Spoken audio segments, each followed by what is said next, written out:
Olá, meus queridos e amados irmãos católicos, evangélicos e espíritas. Hoje eu quero só dar um parecer para vocês que eu não expliquei no estudo que eu fiz sobre Apocalipse, capítulo 20, tá?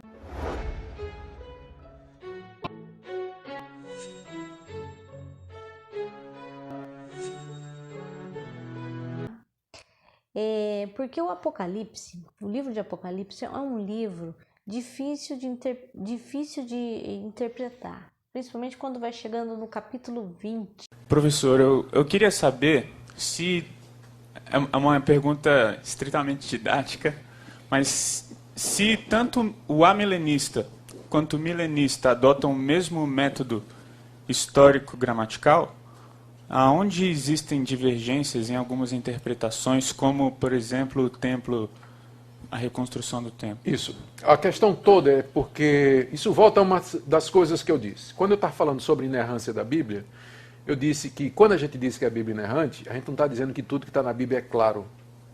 Lembra que eu falei isso? Então, uma das coisas que não é clara na Bíblia é escatologia. Escatologia é uma dessas áreas difíceis e complicadas. Por isso eu acho que os pontos essenciais da escatologia são claros e todas essas linhas pós, pré, a, dispensacionalista, 4, né? Todas elas concordam nos pontos principais. Quais são? Jesus vai voltar.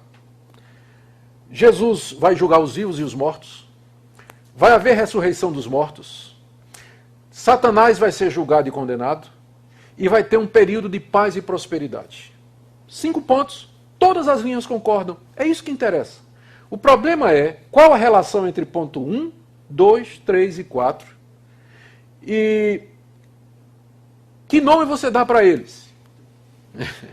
Porque esse período de paz e prosperidade, alguns vão chamar de milênio.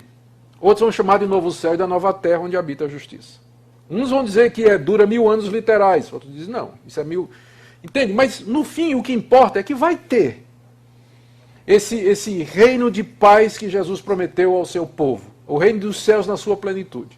A nossa diferença é que a gente não sabe relacionar direito uma coisa com a outra e nem colocar na história.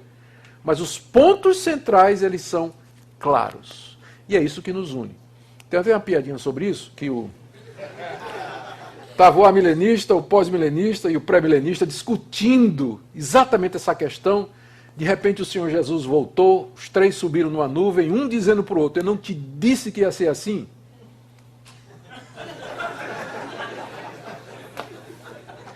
Muito obrigado.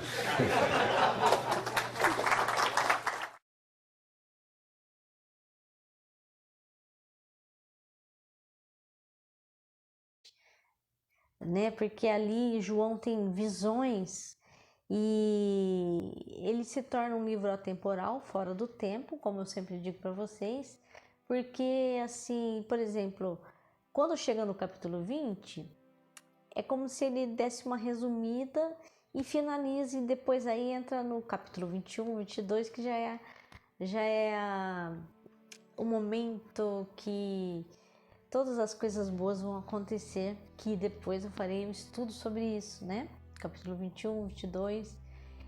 E antes disso, tem esse capítulo 20, que ele tem uma certa, como eu disse no estudo, uma certa, como que fala,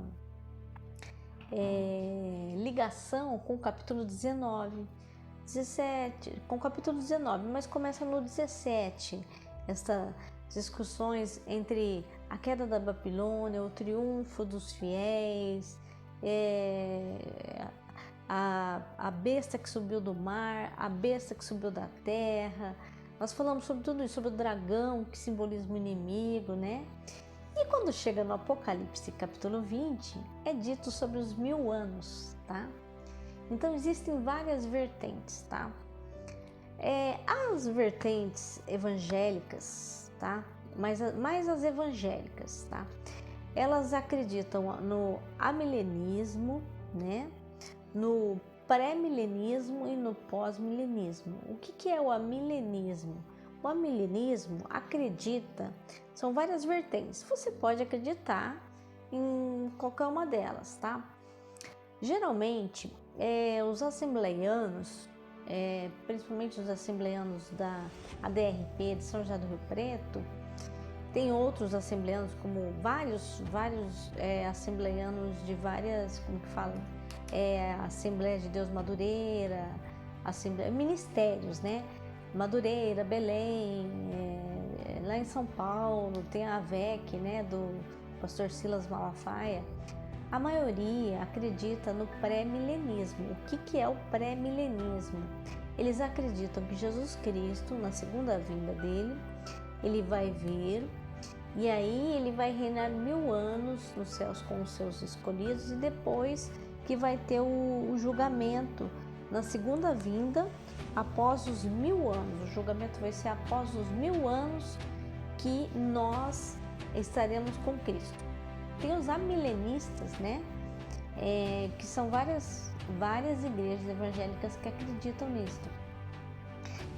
Que o julgamento geral começou assim, entre a primeira vinda de Cristo e a segunda vinda de Cristo. Então, na primeira vinda, Jesus já venceu Satanás. Ali quando ele morreu e foi ressuscitado pelo Senhor Jeová, o Senhor Yahvé, ele pisou na cabeça de Satanás, como diz em Efésios. Ele venceu Satanás ali, ele venceu a morte, ele pegou as chaves da morte e do inferno e subiu, está ressuscitado com Deus. E nesse caso, os amilenistas acreditam que o diabo está amarrado, mas não amarrado literalmente, está amarrado espiritualmente. Por quê? Porque antes de Jesus Cristo vir, as pessoas tinham um coração muito duro. E quando Jesus veio, ele veio para quebrar isso. Ele veio para que nós pudéssemos pregar o evangelho, as pessoas pudessem ter essa oportunidade de conhecer Deus, de conhecer Jesus Cristo, de aceitar a Jesus Cristo, né? Com o livre-arbítrio, né? Os amilenistas acreditam dessa forma, que nós já estamos vivendo o milênio e depois disso vai vir um pouco de tempo, o anticristo vai vir, vai reinar e vem o juízo final, o trono branco, né? Que Jesus Cristo vai julgar as pessoas. E o pós-milenismo é quando o julgamento geral das pessoas na segunda vinda. No pré-milenismo é o julgamento da segunda vinda, mas não geral. Tá? O julgamento dos que foram da primeira ressurreição, a primeira ressurreição dos povos que morreram e que está aguardando a segunda vinda de Cristo para serem como fala, os seus corpos transformados em corpo glorificado como o de Jesus, né? É nisso que acredita o pré-milenismo. Os que morreram em Jesus Cristo, os que aceitaram a Jesus Cristo, é isso que é o pré-milenismo. Então eles acreditam nisso, né? Na segunda vinda, na segunda vinda de Cristo, e as pessoas serão julgadas após os 1000 anos, e esses que forem arrebatados na segunda vinda seremos nós, né, que estamos vivos, os que ficarmos vivos, e seremos já transformados em um corpo glorificado, porque se você morre em Jesus Cristo, você ressuscita espiritualmente. E se você no arrebatamento, o que vai acontecer? Você morre espiritualmente, mas ressuscita espiritualmente e também já tem o corpo glorificado. E o pós-milenista não, acha que vai ter os 1000 anos e que depois desses 1000 anos todos, ímpios e não ímpios, serão todos julgados.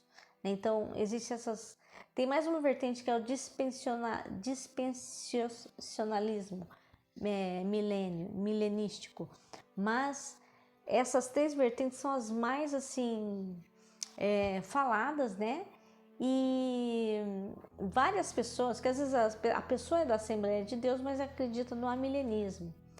Ou a pessoa é da presbiteriana, mas acredita no pré-milenismo. Outros acreditam no pós-milenismo. Então eu esqueci de falar para vocês durante o meu estudo sobre o Apocalipse, que existem essas 3 vertentes nos estudos teológicos, tá bom, meus amados irmãos? Era isso que eu queria falar para vocês. Cada um tem que analisar, porque esses 1000 anos, esse milênio, é difícil porque o Apocalipse ele fica meio, como que fala? É difícil de explicar e ele é difícil como ele é muito alegórico, cheio de figuras de linguagem, a gente não sabe, na verdade, cada um tem um pensamento, né? Cada teólogo, estudioso tem um pensamento.